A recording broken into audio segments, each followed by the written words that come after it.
ಇದರಲ್ಲಿ ವಿಎಗಳು ಹೋಗಿ ಕೆಲವು ಜಾಗಗಳು ಒತ್ತುವರಿ ಆಗಿದೆ ಅಂತ ಗುರುತಿಸಿದ್ದಾರೆ ಸರ್. ಆದ್ರೆ ಅಲ್ಲಿವರೆಗೂ ಕೆಲಸ ಮಾಡಿ ನಿಂತಿದೆ. ಅದನ್ನ ಎವಿಕ್ಷನ್ ಮಾಡೋದಾಗ್ಲಿ ಆ ಕೆಲಸ ಇನ್ನೂ ನಾವು ಮಾಡಿಲ್ಲ. ಸೊ ಇದನ್ನ ಈ ವರ್ಷ ಅಂದ್ರೆ ಬರೋ ವರ್ಷ ಏಪ್ರಿಲ್ ನಂತರ ನಾವು ಸಿಸ್ಟಮ್ಯಾಟಿಕಲಿ ಸರ್ಕಾರಿ ಜಾಗಗಳು ಎಲ್ಲೆಲ್ಲಿ ಒತ್ತುವರಿ ಆಗಿದೆ ಅಂತ ನಮ್ಮ ಲ್ಯಾಂಡ್ ಗೇಟ್ ಆಪ್ ಅಲ್ಲಿ ರೆಕಾರ್ಡ್ ಆಗಿದೆ, ಅದನ್ನ ನಾವು ಸರ್ವೆ ಮಾಡಿಸಿ ತಹಶೀಲ್ದಾರ್ಗಳ ಕಡೆಯಿಂದ ಎವಿಕ್ಷನ್ ಆರ್ಡರ್ ಮಾಡಿಸಿ ಅವುಗಳನ್ನ ಸರ್ಕಾರದ ವಶಕ್ಕೆ ಪಡೆಯುವಂತ ಕೆಲಸನೂ ಕೂಡ ಆಗಬೇಕಾಗಿದೆ. ಇದನ್ನ ಪೈಲಟ್ ನಾವು ಬ್ಯಾಂಗ್ಳೂರಿಂದಾನೇ ಮಾಡ್ತಾ ಇದ್ದೇವೆ, ಬಟ್ ರಾಜ್ಯಾದ್ಯಂತ ಈ ವರ್ಷ ರೋಲ್ ಔಟ್ ಮಾಡಬೇಕಾಗಿದೆ. ಸೊ ಅದನ್ನು ಕೂಡ ನಾವು ಟೆಕ್ನಾಲಜಿ ಬೇಸ್ಡ್ ಆಗಿ ಮಾಡ್ತಾ ಇದ್ದೇವೆ. ಸೊ ಫ್ಯೂಚರ್ ಅಲ್ಲಿ ಅದಕ್ಕೆ ನಾವು ಮೊನ್ನೆ ಭೂಮಿಯವರ ಜೊತೆ ಒಂದು ಮೀಟಿಂಗ್ ಮಾಡಿದ್ದೇವೆ.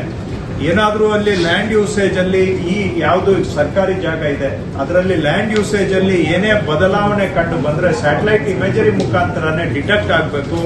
ಅದೊಂದು ರೆಡ್ ಫ್ಲಾಗ್ ರೈಸ್ ಆಗಿ ವಿಲೇಜ್ ಅಕೌಂಟೆಂಟ್ಗೆ ಪುಷ್ ಆಗಬೇಕು, ಅವರು ಫೀಲ್ಡ್ಗೆ ಹೋಗಿ ವೆರಿಫೈ ಮಾಡಬೇಕು. ಆ ತರ ಒಂದು ಸಿಸ್ಟಮ್ ಅನ್ನ ಬಿಲ್ಡ್ ಮಾಡ್ತಾ ಇದ್ದೇವೆ. ಅದಲ್ಲದೆ ವಿಲೇಜ್ ಅಕೌಂಟೆಂಟು ಪ್ರತಿ 6 ತಿಂಗಳಿಗೊಮ್ಮೆ ಆದ್ರೂ ಹೋಗಿ ಲ್ಯಾಂಡ್ ಎನ್ಕ್ರೋಚ್ಮೆಂಟ್ ಆಗಿದೆಯಾ ಅಂತ ವೆರಿಫೈ ಮಾಡಬೇಕು. ಮತ್ತು ಎಲ್ಲಾ ಡಿಪಾರ್ಟ್ಮೆಂಟ್ಗೂ ಇದರಲ್ಲಿ ಅವರವರಿಗೆ ಈ ಅವರವರ ಅಸೆಟ್ ಅನ್ನ ಮ್ಯಾಪ್ ಮಾಡಲಿಕ್ಕೆ ಇದರಲ್ಲಿ ಅವಕಾಶ ಕೊಡ್ತೇವೆ. ಅಂದ್ರೆ ಎಜುಕೇಶನ್ ಡಿಪಾರ್ಟ್ಮೆಂಟ್, PWD ಎಲ್ಲರೂ ಕೂಡ ಈ ಪ್ಲಾಟ್ಫಾರ್ಮ್ ಅನ್ನ ಯೂಸ್ ಮಾಡಬಹುದು. ಸೊ ನಮ್ಮ ಉದ್ದೇಶ ಏನಂದ್ರೆ ಇಮ್ಮೂವಬಲ್ ಗವರ್ಮೆಂಟ್ ಅಸೆಟ್ ಏನೇನಿದೆ ಅದರದ್ದು ಸಂಪೂರ್ಣ ರಿಜಿಸ್ಟ್ರಿ ಒಂದ್ ಕಡೆ ಇರಬೇಕು, digital registry for the entire government. But we will start with revenue department. ಬೇರೆಯವರಿಗೆ ಆಪ್ಷನ್ ಕೊಡ್ತೇವೆ, ಇದೇ ಪ್ಲಾಟ್ಫಾರ್ಮ್ ಅನ್ನ ಯೂಸ್ ಮಾಡಿ ಅವರ ಆಸ್ತಿಗಳನ್ನು ಕೂಡ ಇದರಲ್ಲಿ ಎಂಟರ್ ಮಾಡೋ ತರ. ಸೊ ಇದೊಂಥರ ಸರ್ಕಾರದ ಆಸ್ತಿ ಕಣಜ, ಅಂದ್ರೆ ಲ್ಯಾಂಡ್ ಆಸ್ತಿ ಕಣಜ ಇದು. ಸೊ ರಿಜಿಸ್ಟ್ರಿ, ಸೊ ಇದನ್ನ ಮಾಡ್ಲಿಕ್ಕೆ ಈಗ ಮೊನ್ನೆ ಇದು ಲ್ಯಾಂಡ್ ಬೀಟ್ ನ ಮುಂದುವರೆದ ಭಾಗ ಇದು.